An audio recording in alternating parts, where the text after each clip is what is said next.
And there she is.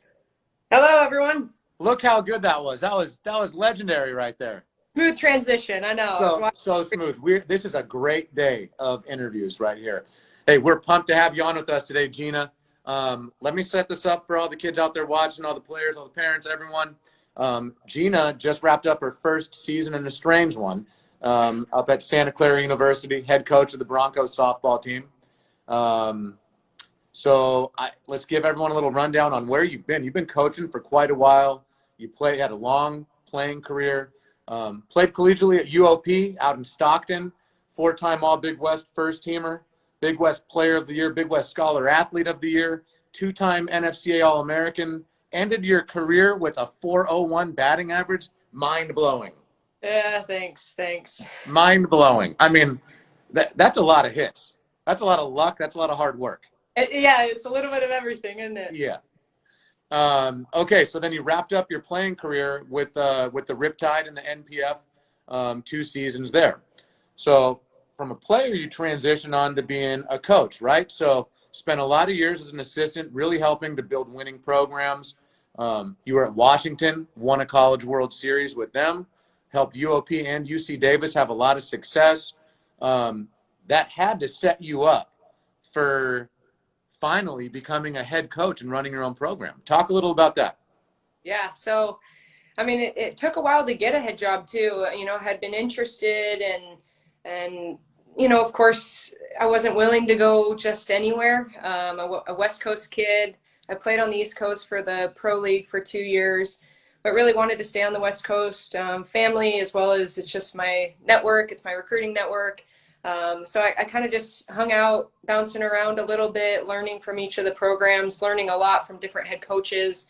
You take a little piece here and there, and then you kind of build your own philosophy. And it took a while to get the job, but I think that was really important. I had spent time seeing good, bad, great, struggles, all of the above, and then kind of got to build my own coaching philosophy and then run with it. Whereas, I think I might have been ready 4 years ago, but when I think about me 4 years ago, I wouldn't have been prepared for what, Sure. the season, which was a crazy one to say the least. Absolutely. So, all right. So, thinking about that for a second, as a coach and a player, you mentioned it was hard to get your first head coaching job. I don't know if a lot of the kids out there who watch understand that. I don't know. Let's say there's 290 NCAA D1 programs. There are not that many that are housed on the western side of the United States. What are there? 40 or 50 maybe out here? Yeah, it was significantly less than the East Coast for sure. It's tough. And I mean, there's a lot of players out here, vying for spots on not a lot of teams. Anyhow, yeah, I wanted to kind of make that point. So, finally getting to run your own program, like what kind of philosophy do you bring into Santa Clara? It's a pretty cool place to begin, and the reason is it's got so much to give the athletes, and for a reason, it's a fantastic university, and every university I've coached at has been a high academic institution, and that just is part of my culture, my beliefs, and my philosophy. Is it's about the whole student athlete, and so I actually fit really well here at Santa Clara, where we train and we educate the mind, body, and soul, and that's the core values of Santa Clara, as well as what goes into my coaching philosophy. And I've got out of coaching twice, to be a PE teacher and to work for a strength and conditioning company, still kind of in the sport world. But I got out because it's a hard life. It's very challenging. It's a lot of work. But then I always get back in because it's the best life. And whether it's hard and challenging, I really, really enjoy it. And I love working with high achieving academic and athletic athletes. And so being at Santa Clara, I get to do that. And I get to help build this program in a lot of freedom from my bosses, a lot of buy-in from the players. They were a fantastic group this year. And really, I got lucky with, the culture that they already had, and the previous coaches, Coach Dodd and Coach Mize, who were here right prior to my tenure, and they just did a phenomenal job. So I got to take over and run, and my philosophy is mainly about playing the game. So practice is kind of for the coaches, and the game is for the players. And I enjoy all types of games, and that was me as a PE teacher. I'd play anything. I'll compete in anything, even if I've never done it before. And so we have a lot of play involved in our practices and our games. And if I stepped away from the game, the players know it should look identical to if I were there. So we give a lot of autonomy to them and make decisions on the field. We don't call pitches. We don't call first and thirds. We allow our catchers to do that. Maybe if we really need to have a conversation because of the situation, we'll call a timeout and gather, but we really ultimately want them to be making the decisions because they're the ones that have to execute it. So I love giving freedom to the players, and they really ran with it this year with a good group of seniors leaders. That's amazing. That's one of the first times I've ever heard of that kind of a coaching philosophy. I think it's really cool. It speaks for the cerebralism that, your players have there. They got to be students of the game, and they got to listen to your practices. And I mean, hey, you practice like you play, so you're letting them run with it. That's cool. Do you ever get like disappointed? Like, okay, man, like why did you throw that pitch right there? That's the fun of it, honestly. That's the learning piece that goes into it. And we have some good video that we can go back to, and we will. We deemed Mondays learning practices, and several Mondays we just went into the video room and we watched back, this is the first and third, this is a situation, this is what the team's doing. And then they learn, and then they're going to do it better the next time because they believe in it, as opposed to just being a puppet out there. And I didn't want to be a puppet when I played, and that's how I thrived as an athlete and continued loving the game, really. And that's why I played for a long time, and I coached the game because I love the game. So I want them to love the game as well. Did it take a while for the players to understand the way that you guys were coaching them? And was there an adjustment period for that? I think they loved it. I bet. I mean, yeah, they maybe asked questions or were kind of maybe shocked a little bit early. But there's no wrong way to do it, and prior to being here, they had a ton of structure with Coach Dodd, and she did a phenomenal job. And she's the one, I think, that got them into Easton and swinging a bat. And this was my first year with Easton. And I took a lot of the things that she did and just kind of have built on them in my direction, and so she was a little bit more of like a disciplinary and structured coach. And I'm a little bit more of a freedom type of coach. And I think they were well prepared for it. So I kind of lucked into a good situation there. I can't lie, but they enjoy it, I think. I get it. Okay, so how pumped were you when you got your first head coaching D1 victory this year? It had to feel great. It was nice. It was good to be done with. It's the first one's always the hardest. And we had played great our first game or two out and just didn't quite come away with victories. And so then when we did, we actually 8-run the team, and we just dominated. So everybody was happy. I was proud of them, and really it started us off on a strong note. We were really believers this year, winning early. In our first 3 weeks out of season, we had the highest winning percentage in Santa Clara history since 2002. Wow. So winning early is an important thing, and believing you can win is a very key part to progressing throughout the year. And well, then the season ended. So yeah. Okay. So let's keep talking about that for a second. So, then all the girls go home. Like, how do you keep the crew motivated? How do they stay ready for when you guys do get back on campus to play in 2021?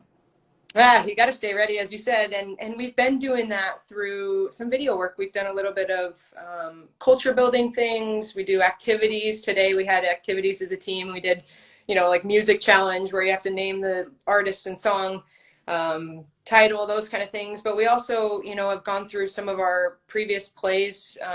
We shared our screens and looked through some video and some philosophy things that we're going to be better at next year. For example, one of them is playing longer. So in these situations, we played longer than the other team, and look at what came out of it. If you stay ready, someone might not be paying attention. So whether you're on the bases, whether you're on defense, there's always a play to be made until the play is dead. So that's something that, we're going to really take forward. And we did that just through video work on Zoom this past 2 months, really. So yeah, it's a great time for players and coaches alike to learn and keep educating themselves on the game. Do you have any tips for young players at home who are waiting to play? Like California, we're not back on the fields yet. So what can those kids be doing right now to stay ready? Hey, get in a mirror. You don't need any. You can be in your house. You can practice a throwing motion. You can practice your swing. You can do it with a ladle in the kitchen. You don't need necessarily all the equipment. You don't need everything to be prepared and see yourself succeeding and visualize. And then when you do get to grab the bat and it feels nice and it, pop comes off, it makes it a little bit easier. But in all reality, everybody's in the same boat. Nobody's training like they normally would.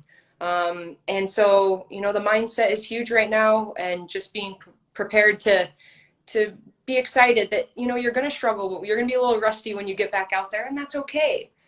Failure is fine. Failure is part of the game, and it's not a bad thing. You just got to learn from it. So I think everybody's going to be fine coming out of this. Some people may have, leapfrogged others because they really truly cared and put their mind to learning and the little things that you can do in the house, for example. Sure. But I'm feeling it's going to be okay. People will jump back in pretty quickly.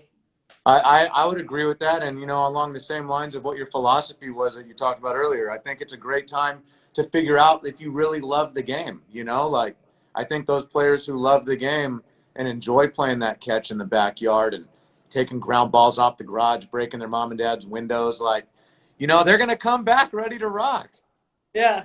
Hey, you can play anything. You can play cards and get better at softball. So, and that's my true belief. So if you're a player of any sort, if you like to compete in any sort of opportunity you get to compete in, you can come play at Santa Clara and we'll put you to work. And as long as you learn, it's one of those things where you can get better. And, even if we've played card games at practice before, we've played war, and you learn that it's luck. And a lot of times it is, it's the cards that you're dealt. It's not always what you do.